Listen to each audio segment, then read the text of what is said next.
All right, diving right in today, we're taking a listener request and looking into a really chilling case, Ronald and James Allridge.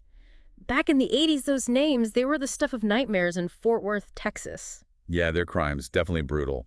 But, what I find just as fascinating is the psychology of it all. The article you sent, it really does a deep dive into their lives, which is going to help give us some context. That's what we're all about here, right? Going beyond just the headlines, trying to understand, what leads someone down such a dark path. So let's start with the basics. We've got Ronald, born in 60, James, 2 years later in 62. Both end up in Fort Worth, sharing a bedroom. On the surface, sounds like your typical sibling situation. Yeah, but anything but typical, these two. Even as kids, their personalities, like night and day. Teachers described Ronald as quiet, withdrawn even. James, on the other hand, he was Mr. Outgoing, real social butterfly.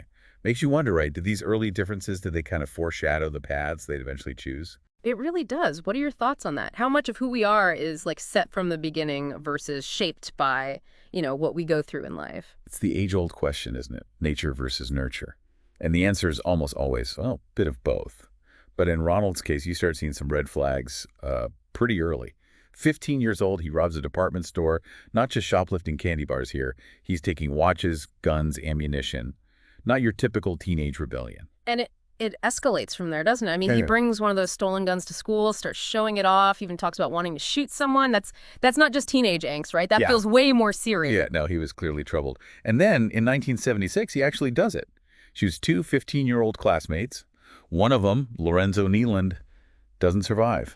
It's while he's in custody for that crime that he's diagnosed with paranoid schizophrenia. Okay, so you have a teenager with a history of violence and a serious mental health diagnosis. He's sent to prison for 10 years, but when he gets out in 83, he just can't seem to get his life together. Loses a job at a restaurant, and that's when things really spiral. And that makes you think, doesn't it? If there had been, I don't know, more support for someone like Ronald, especially after prison, could things have gone differently? Who knows? Well, But instead, he ends up back with his brother James. And, well, that's when things get really dark. right, and that takes us to 1985. That's when they, along with another pair of brothers, the Drummond brothers, they start this series of armed robberies. And it's not long before the violence escalates significantly. It's not just about getting some cash, these robberies. There's a brutality to them that's just unsettling. Like, take the Krusty's Pizza robbery. January 85, Ronald, he shoots and kills Buddy Joe Webster Jr., 19 years old, just working there. And later, he talks about it like it was nothing. That detachment, it's really disturbing. And Buddy Joe, sadly, he wasn't their only victim. Just a few weeks later, they hit a convenience store, a place James actually used to work. And this one's interesting because you see a level of planning here. James, he knew where the safe combination was kept, and he specifically targeted the store after it closed. This wasn't just, a spur-of-the-moment thing. And the details, they're just horrific. They make the clerk, Brian Clendenin, Mhm. get on his knees, and James, he shoots him twice in the back of the head. Brian's mom actually arrived to pick him up shortly after, and well, she's the one who finds him. Devastating. Awful. Just a reminder that these crimes, they don't just impact the victims, they ripple outward, leaving this trail of trauma and pain. It's heartbreaking. And sadly, the Aldridges, they're not done yet. March of 85, they rob Whataburger. This time, it's Ronald again who pulls the trigger, killing a 19-year-old named Carla McMillan Otto. What's so chilling about this one is that during the robbery, one of the Jarman brothers, his gun goes off accidentally. And Ronald later claims that's what startled him into shooting Carla. But witnesses describe him as calm and collected, even demanding money from the customers after he shot her. God, that detail, it's just so unsettling. Even their accomplice, Clarence Jarman, he later says that Ronald was an evil man, said he never thought Ronald would be capable of something so cold-blooded. Statements like that, they just make this case all the more psychologically complex.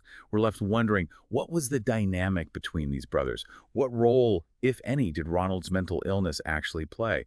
And James, could he have stopped any of this, or was he already too far gone? These are questions we'll need to unpack as we go deeper into their story. So much to consider. I am really curious, though, to hear your initial thoughts on Ronald.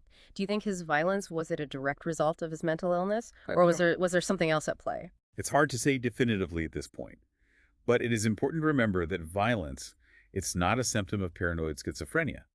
That being said, we can't just dismiss the potential impact of his diagnosis, right? I mean, his perceptions of reality, They were distorted. Couple that with his already troubled past, it could have created, well, a dangerous combination. But we need to look at the full picture, including his relationship with James, before we can really draw any conclusions. Absolutely. And that brings us to the trials and the very different paths these brothers ended up taking after their arrest. But we'll dive into all of that after a quick break. Don't go anywhere. Welcome back to our deep dive into the unsettling case of Ronald and James Allridge. We left off with their capture after that final robbery and the murder of Carla McMillan Otto. So what happens next? The authorities have them, the evidence is mounting. How does the legal process unfold? Well, both Ronald and James were indicted for capital murder. And remember, those accomplices we talked about, the Jarman brothers? Well, they ended up cutting deals with the authorities. Oh, wow. So they're cooperating. Yeah, they claimed they had no idea Ronald would go to such extremes, with the violence. They provided information and ended up being convicted, but only for aggravated robbery with a deadly weapon, not capital murder. I imagine that decision probably didn't sit well with the victims' families. Understandably so. Mm. It raises those tough questions about accountability and justice, right? Like, were the Jarman brothers less culpable because they cooperated? Or should their involvement have resulted in harsher punishments? It's a morally complex situation. It really is. So let's shift focus back to the Allridge brothers. What happened during their trials? Did they try to deny or downplay their involvement in the crimes? Ronald's defense team actually tried to argue that Carla McMillan Otto's murder was unintentional. They pointed to that moment when one of the Jarman brothers accidentally fired his gun during the robbery, Yeah. claimed it startled Ronald, causing him to shoot Carla. Given everything we've discussed about Ronald's demeanor, how calm he seemed during those robberies, I'm having a hard time buying that defense. Yeah, the prosecution wasn't convinced either. They brought in firearms experts who testified that the shotgun Ronald used wasn't easily triggered. Plus, they reminded the jury about Ronald's previous murder conviction and his history of armed robberies. They painted a pretty clear picture of him as someone with a pattern of violence. What about James? Did his legal team try a similar approach? James's lawyers took a different route. They went for a life sentence instead of the death penalty, arguing that James was basically a good kid who fell under the influence of his older, more troubled brother. It's a common defense strategy, the bad influence angle. But it does make you think, was James really just a follower, or was there something darker within him all along? It's a tough question to answer definitively. What evidence did they present to support their claim? They brought in a psychologist who, after interviewing James for a couple of hours, claimed that James wasn't psychotic or sociopathic. They argued that, separated from Ronald, James wouldn't pose any danger to society. That's a bold statement. Did the prosecution have a counterargument? Oh, definitely. They emphasized James's active role in those robberies, especially the execution-style murder of Brian Clendenin. They argued that James killed him specifically to get rid of a witness. Plus, don't forget, James used his knowledge of the convenience store to plan that robbery. He was no innocent bystander. So what were the verdicts? Well, despite their different approaches, both defenses failed. The juries found both Ronald and James Allridge guilty of capital murder. Both were sentenced to death. Wow. So we have two sets of brothers involved in the same crimes but facing drastically different consequences.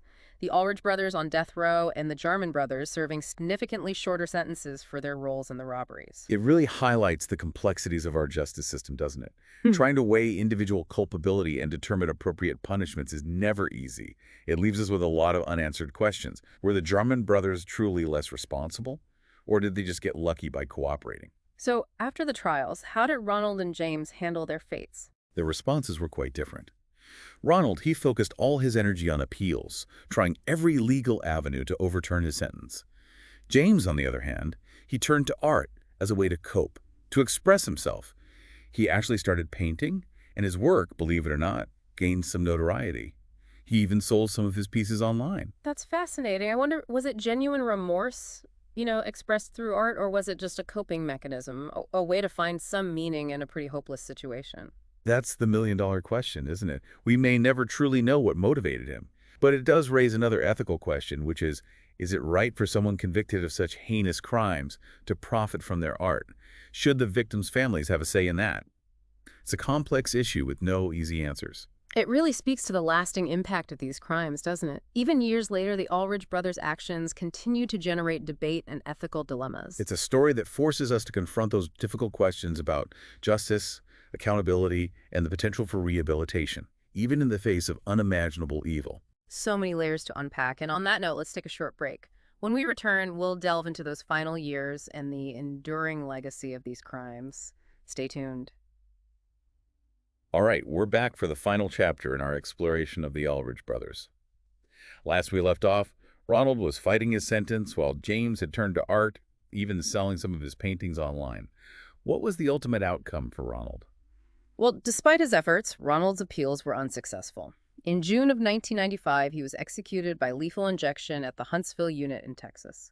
A lot of mixed emotions surrounded his execution, with some feeling justice had been served and others grappling with the moral implications of capital punishment. It's a heavy topic for sure, with no easy answer. So what about James? Did he keep painting while he was on death row? Yeah, he did. And his art, it became this source of controversy. Some saw it as genuine remorse, a way for him to, I don't know, maybe process his guilt, make some kind of amends. But then others criticized it, saw it as a way to profit from his crimes, maybe even like gain some notoriety. It definitely raises those ethical questions, right? Where's the line between allowing someone to express themselves creatively and potentially exploiting a tragedy for personal gain? It's a tough one, for sure. Not a simple answer, but it forces us to grapple with the whole idea of rehabilitation. Can people who commit such horrific acts actually change? Can they find some kind of redemption? Makes you think. Earlier we touched on the idea of folie à deux, that shared delusion phenomenon. I'm curious, do you think that could have played a role in James's path to violence? It's a theory worth exploring. Remember, folie à deux is when one person's delusions are kind of transmitted to another person. Mm. So when you think about Ronald and James, their bond, living together, committing these crimes together, it's not totally impossible, right? Mhm. Maybe Ronald's paranoid schizophrenia, his skewed view of the world, maybe it influenced James somehow. That's a chilling thought, but wouldn't we need more concrete evidence to really support that theory? Oh, absolutely. Folie à deux is a complicated thing to diagnose. Just because they were partners in crime, that doesn't automatically mean it was folie à deux. You'd need to see, like, specific evidence that James was adopting Ronald's delusions. Still, the possibility of influence of one brother's mental state impacting the other, it's definitely something that warrants more exploration, maybe in future research on this case. So even with all the information we have, some questions might just remain unanswered. Exactly. The Allridge brothers, their story, it's like this puzzle with missing pieces. Hmm. But the pieces we do have, they offer a really valuable glimpse into the darkest parts of human nature. So, as we wrap up this deep dive into such a complex and disturbing case, any final thoughts for our listeners out there? What can we take away from the Allridge brothers' story? Well, as brutal and tragic as it is, their story shows us the extremes of human behavior, both the good and the bad. It makes us think about what leads to violence, the complexities of mental illness, and the lasting impact of these crimes on everyone involved, the victims, their families, the whole community. And maybe the biggest takeaway, it reminds us that although we can't change what's already happened, we can learn from it. By understanding those forces that shape people and their choices, maybe, just maybe, we can work towards a world where these kinds of horrific events are less likely to happen. Couldn't agree more. It's been a fascinating and at times a really tough deep dive. Thanks for guiding us through it. And to everyone listening, thank you for joining us as we explored this challenging and thought-provoking case. We hope this deep dive has provided you with some new perspectives and maybe sparked some important questions. Until next time, keep those minds curious. Keep asking those questions. And keep diving deep. See you on the next one.